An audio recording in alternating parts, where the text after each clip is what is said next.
પહેલી મે 1960 એટલે કે ગુજરાતના ઇતિહાસનો એ સુવર્ણ દિવસ જ્યારે રાજ્યની સ્થાપના થઈ હતી। પણ શું આપ જાણો છો કે ગુજરાત રાજ્યના શાસનની પ્રથમ ગતિવિધિ ક્યાંથી શરૂ થઈ?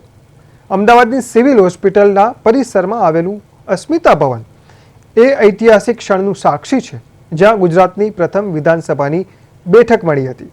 આ ભવન આજે પણ એ ગૌરવશાળી ભૂતકાળને પોતાનામાં સમેટીને ઊભું છે। ત્યારે જોઈએ અસ્મિતા ભવનની આ ખાસ ગાથા।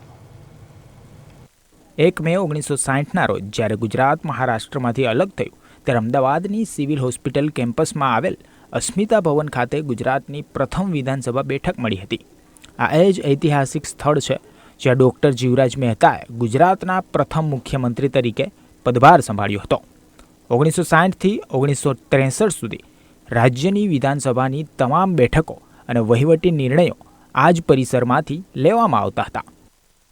જે વિકાસની હરણફાળ ભળી રહ્યું છે અને આ જે કોઈ બી એવું કહીશું કે વ્યક્તિલક્ષી કે સમાજલક્ષી જે કોઈ બી નિર્ણયો લેવામાં આવતા હોય, જે કોઈ ડિસિઝન કે જે આવનાર ભવિષ્યને ઉજળું બનાવવા માટે જ્યારે મંત્રી અને મિનિસ્ટર એમએલએસ ભેગા થઈ અને જે જગ્યા પર ડિસ્કસ કરતા હોય, વિધાનસભાની જ્યારે શરૂઆત થઈ ત્યારે એમ કહીશું કે સિવિલ હોસ્પિટલના આ જ કેમ્પસની અંદર અસ્મિતા ભવન જે આપણું છે ત્યાં આગળ સૌ પ્રથમ વખત 1 મે 1960માં વિધાનસભા ભરાઈ હતી અને એ 1970 સુધી એટલે કે લગભગ 11 વર્ષ સુધી એ જ જગ્યા પર દર વર્ષે વિધાનસભા ભરાતી હતી અને પછી એ ગાંધીનગર શિફ્ટ થઈ। અસ્મિતા ભવનનું મૂળ સ્ટ્રક્ચર આજે પણ તે સમયની યાદ અપાવે છે। તે સમયનું સ્ટેજ જ્યાં સ્પીકર બેસતા હતા તે આજે પણ અસ્તિત્વમાં છે।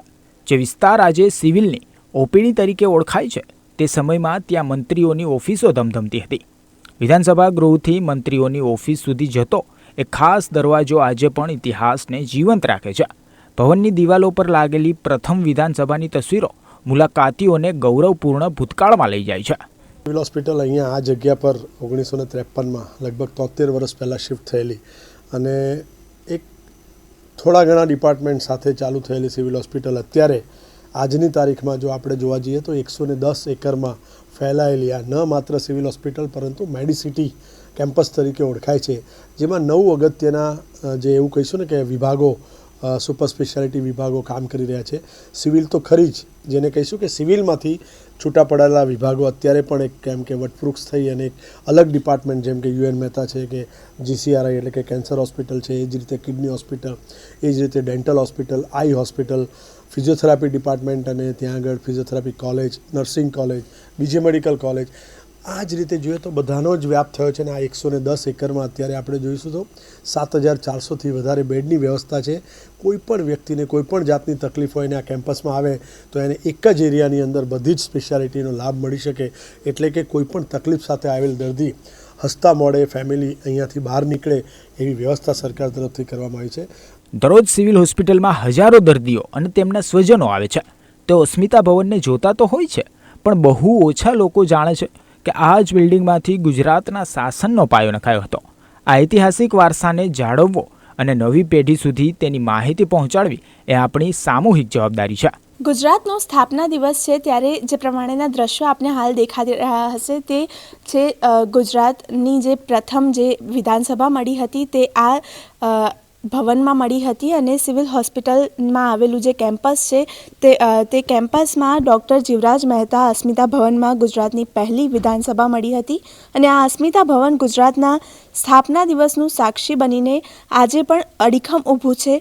મહારાષ્ટ્રમાંથી જ્યારે ગુજરાત અલગ પડ્યું અને ત્યારબાદ 1 મે 1960ના દિવસે અસ્મિતા ભવનમાં ગુજરાતની પહેલી વિધાનસભા મળી। ડૉક્ટર જીવરાજ મહેતા ગુજરાતના પહેલા મુખ્યમંત્રી બન્યા હતા અને અસ્મિતા ભવનમાં જે પ્રમાણેની આ તસવીરો દેખાઈ રહી છે તે આજે પણ જે છે તે અડીખમ જોવા મળી રહી છે અને આ જે આ ભવન છે તે જે છે તે ગુજરાતના સ્થાપના દિવસનું સાક્ષી જોવા મળી રહ્યું છે। કેમેરામેન ગૌતમ જાદવ સાથે મૈત્રી વ્યાસ, પ્રદેશ 24 ગુજરાતી, અમદાવાદ।